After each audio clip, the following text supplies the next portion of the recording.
Okay, so we're starting on Samach Zayin in the Avodah Zarah.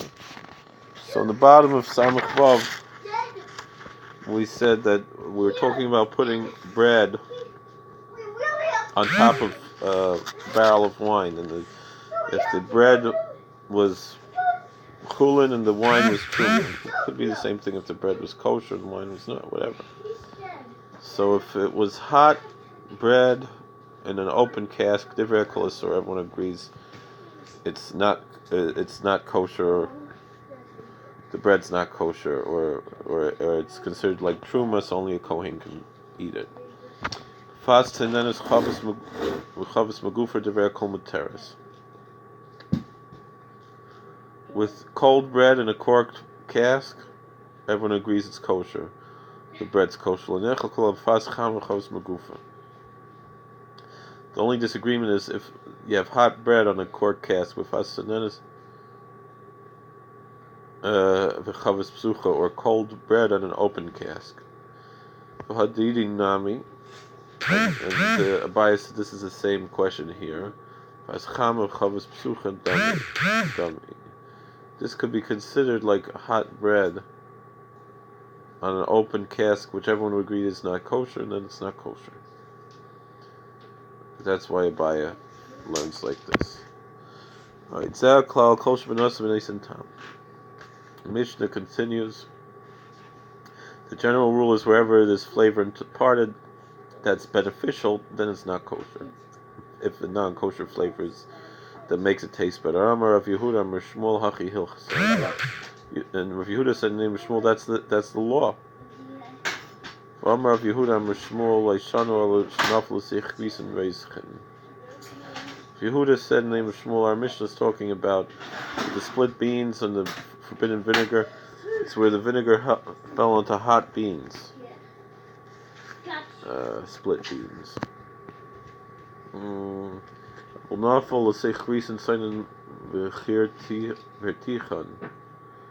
But if the vinegar fell on cold beans and he heated them up,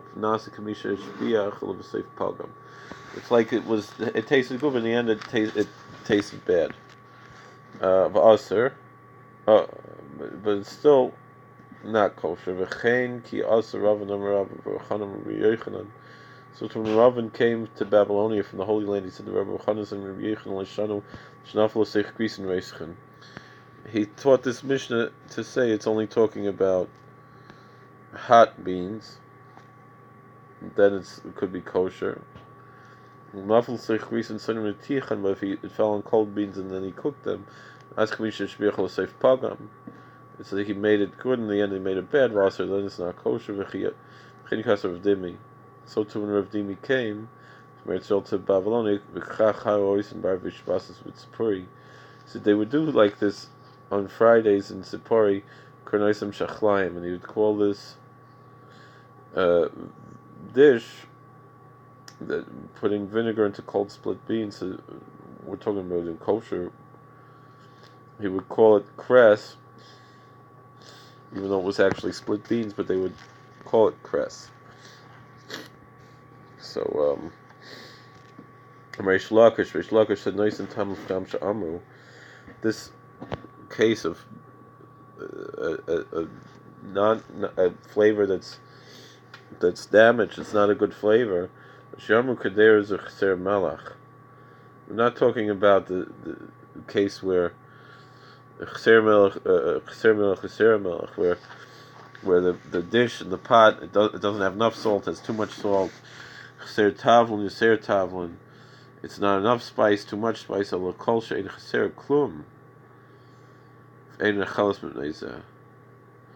a pot that's not missing anything, but still cannot be eaten.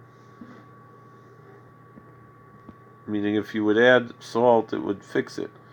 Something that's irreparable, such a disgusting flavor, no one would even think of eating it. Some say what level of how bad does it have to taste for it to be a ruined flavor? not chser tavlin user tavlin lahashta mia hapagba. We're not talking about need salt, too much salt, not enough salt, too much spice, not enough spice. Rather, that it's kosher. That any rate, if the prohibitive substance ruins the flavor. It doesn't have to be disgusting that no one would eat it. It just has to be like, yeah, it would be better without this. So that's the machlekes there of how they learn it. And they're both from Reish Lakish. The question is, how do we learn? Reish Lakish says, Amar b'Yabam Rabbi Yechon and Ravosan and Rabbi Yechon and Kol Shatam and Mamashe Aser. Anything where the food has a flavor and it's a substance there that's not kosher, like and all love, and something that if you would eat it, you would get lashes. For example, if someone eats a kazayas, the volume of an olive, and what we call kadei achilas pras, the amount of time to eat a piece, like an old loaf of bread, which, there's different arguments. Some say 4 minutes, 8 minutes, 9 minutes, is what we call kadei achilas pras. That's what's considered not kosher. Let's go to Amud Beis, Samach Zayin Amud Beis. I'm going to get through this pretty quickly. Tamai v'lei mamashe. What if it has a flavor but no substance? Aser in like and olav. It's still not kosher, but you wouldn't get lashes for it. V'imriba tam lufka muter. But if it added a flavor that made it taste disgusting, made it taste worse, it doesn't have to necessarily be disgusting, but it ruins the taste, ruins the flavor, then it's kosher. So, what's the difference between adding a flavor that's bad or imparting a flavor that's bad? Kamash Malon, this is what we're saying. Why say riba that added? But even though there's other things that ruin the flavor, so therefore we see the halachas like the second way we learn Reish Lakish. Not that it has to be so disgusting that you won't eat it. It just, whatever the issue is, if it ruins the flavor in some aspect and people are not happy with it, that's all we have to say. Amar Rav Kahana said, Medivrei Kulam Nilmad, we learn from all of them, Nois and Tam of Mutter. Whatever it is, if you give a flavor that's detrimental, then it's kosher. Amalei Abayis at Bishlam, we call L'chaye.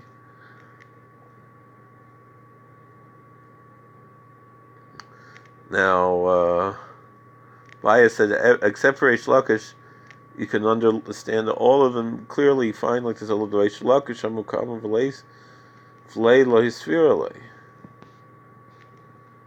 Lakish said that this is what the rabbi said. Doesn't mean he's not speaking for himself. He's just teaching how the rabbis taught. So there could be a question on that.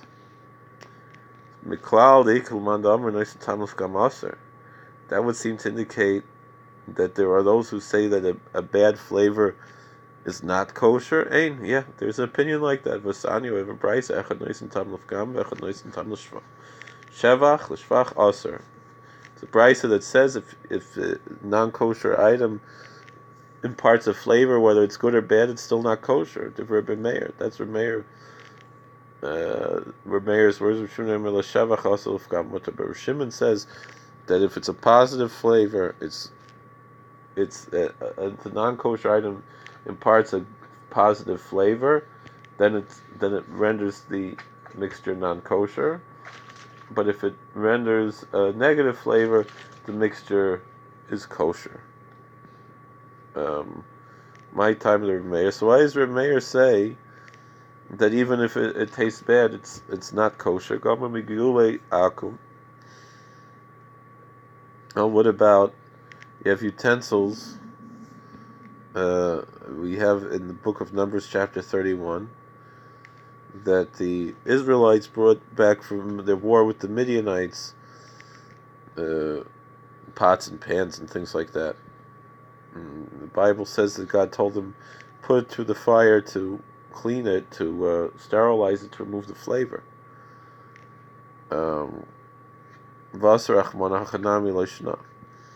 Because it had the flavor of the non-kosher food and it had to be removed, so too here. It has to be removed. It was, by that time, was already nice and tamuf gam. Meaning, if 24 hours passed, what we usually say, meis la'es, it has a din of no saint tamuf gam, or if you wash it with soap, it's no saint tamuf gam. What, honey? Hold on.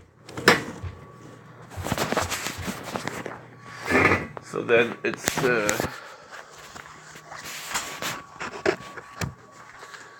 not kosher. How'd you guys get home so quickly? We didn't.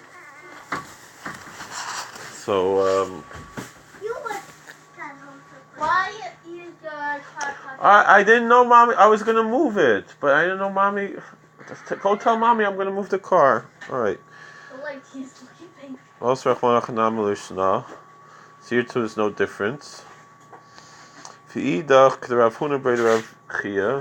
say like Rav Huna, the son of Rav Chia. I'm Rav Huna brother Rav Chia, because Rav Huna, the son of Rav Chia, said, "Asotara lekadera bas Yomi, the lol of kamhu."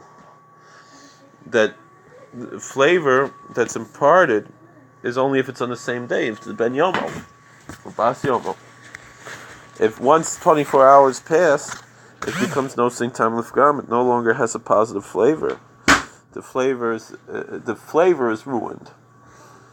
Idach, and some say k'der bas Yomi nami yafsher delay pagma porta. And Rameir says even if it's on the same day, the flavor might be a little bit ruined. The flavor that's imparted. Rabbi Shimon, my time. Why does Rabbi Shimon say like this? The Sanya, we learn in the Bryce, Leiseichu kol nevelo lager asher b'sharecha. You shouldn't eat anything that's any non-kosher meat, even from a kosher animal. You should give it to the foreigner, the stranger. Give it to him to eat. So call a royal the ger koya nevela. Only if someone would eat it, the ger would eat it. That's what's called nevela. And here we're saying ger, we mean the ger toshav, and not the ger tzedek. It can only be considered nevela if someone's going to eat it. So thank you for watching. God bless. Please like, share, and subscribe, comment, and so we'll continue tomorrow. Thank you.